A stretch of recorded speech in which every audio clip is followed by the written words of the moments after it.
वैसे आज ही मौका मिला है, वरना बाराबंकी जनपद की सूनी सड़कों पर हमेशा सन्नाटा देखने को मिलता है। वैसे आपको बता दें कि बाराबंकी जनपद की सूनी सड़कों पर आज बाकायदा बीएसएफ फोर्स द्वारा यात्रा निकाली गई थी, पैदल मार्च निकाला गया था और जमकर नारेबाजी भी की गई थी। भाई साहब आर.के. चौधरी के तत्वाधान में ज्ञापन भी सौंपा गया और भाई साहब आरक्षण से संबंधित आज यात्रा निकाली गई थी। मामला आपको आर.के. चौधरी बताएंगे विस्तार पूर्वक, पर भाई साहब इस दौरान कार्यकर्ताओं की और बाराबंकी जनपद पुलिस की थोड़ी बहुत नोकझोंक देखने को मिली। किस तरह का नजारा देखने को मिला आप इन तस्वीरों से अंदाजा लगा सकते हैं। वो तो भाई साहब शुक्र हो पुलिस का जो मौके पर सुलझ गई, वरना ना जाने क्या हो जाता।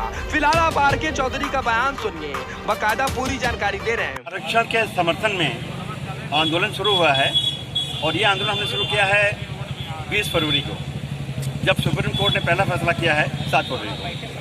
तब तक एक फैसला और आ गया पिछड़ी जातियों के आरक्षण पे। तो वाकई बीजेपी सरकार के द्वारा सुप्रीम कोर्ट में जो आरक्षण का मामला लंबित था, एक तो था उत्तराखंड का दलितों मामला और दूसरा था तमिलनाडु के पिछड़ी जातियों के आरक्षण मामला।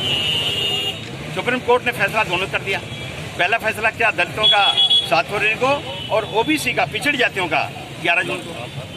और दोनों में कोर्ट ने कहा कि आरक्षण कोई आपका मौलिक अधिकार नहीं है, सरकार आरक्षण देने के लिए बाध्य नहीं है। अब इससे एक गलत संदेश गया और मुझे लगता है कि अब आरक्षण मिलना थोड़ा बंद हो गया है।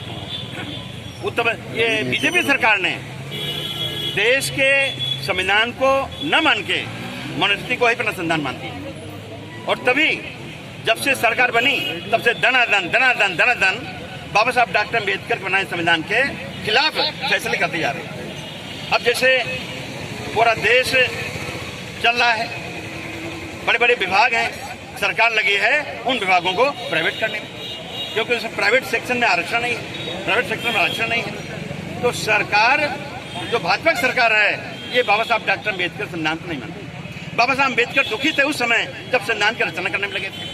जिन दिनों संविधान की रचना में रात दिन बाबा साहब दुखी थे, उन दिनों आरएसएस और आरएसएस के सर संचालक एम.एस. गोलवलकर बाबा साहब डॉक्टर अम्बेडकर के समतामूलक विचारों की निंदा करने में लगे थे और मनुस्मृति का प्रचार प्रसार करने में लगे थे।